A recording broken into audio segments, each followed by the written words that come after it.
Ja, liebe Leute. ይህ የሰማነው ድምጽ የስንብት ድምጽ ነው። ሁሉም አምርሮ የሚጠላው የመለያየት ቀን። ከልጅነት እስከ እውቀት አብረውት ከኖሩት ሕይወትን ከተጋሩት ለተነሱለት፣ ለወደቁለት፣ ለአዘኑለት፣ ለተከፉለት፣ እንባን በደስታና በሐዘን ጊዜ ለረጩለት 8766 ቀናት ለወጡለት፣ ለገቡለት፣ መለያውን ለለበሱለት፣ ባጅን ለለጠፉለት፣ እንደ ክብር ዘበኛ ድንበሩን ለጠበቁለት፣ አልፎም ለተጎዱለት፣ በክብርም ለወደቁለት፣ በአጀብ በደስታ በሐዘን ለሚሊዮኖች የተሰጠ ክብር፣ የመለያ ፍቅር፣ የክለብ መውደድ፣ መጨረሻው ሲደርስ የልብ ሐዘን የሚያጠላ ሽኝት።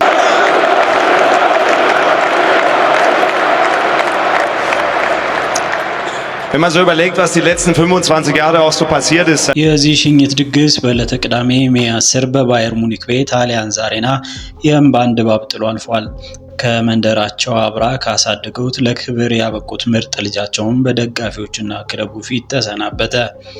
ልክ ከዚህ ቀደም በሌሎች ቦታዎች እንዳየናቸው መሰናበቶች የህይወት አንድ አካል ነውና ቀኑ ደርሶ ተለየ።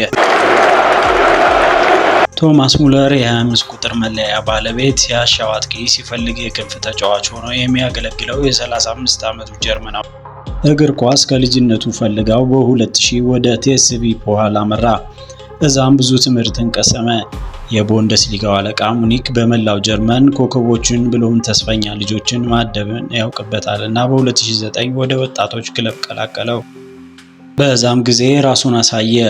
በወጣት ቡድኑ 38 ጨዋታዎች ላይ 15 ግቦችን በማስቆጠር ራሱን ለዋናው ቡድን አዘጋጀ። 2008 በሆነ ጊዜ ኤርገን ክሊስማን ቡድኑን ተረክበው ነበርና ወደ ወጣቶች አይናቸውን አዞሩ። እዛም ቶማስ ሙለርን አገኙ። በዛው ዓመት 3 የመጫወት እድሎችን ተሰጡት። ቀላል ግን አልነበረም። ብቃቱም ጥሩ አልሆነም።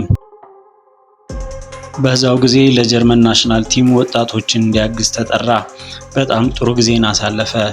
በእነዚህ ሁሉ የአዋቂነት ዘመናት ለ16 ዓመታት በቆየው ኮንትራት 35 የወጣት ቡድን 502 ጠቅላላ የዋና ቡድን ጨዋታዎች 150 ግቦች አስቆጥሯል። በብሔራዊ ቡድን የወጣቶችን ጨምሮ 147 ግቦችን አስቆጠረ።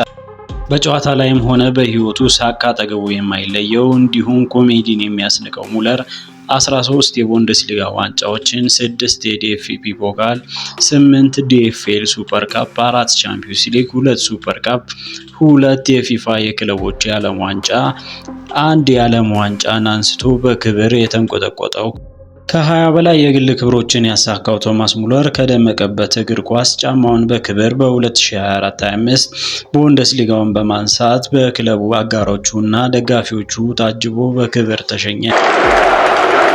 ጊዜ ሁሉ ያልፋልና ከ24 ዓመት የልጅነትና የአዋቂነት ጉዞ በኋላ በእንባ ታጅቦ እጁን ወደ ላይ አንስቶ ተሰናበተ። Nicht traurig, ich freue mich auf das, was kommt, auch wenn das nicht halb so schön sein kann.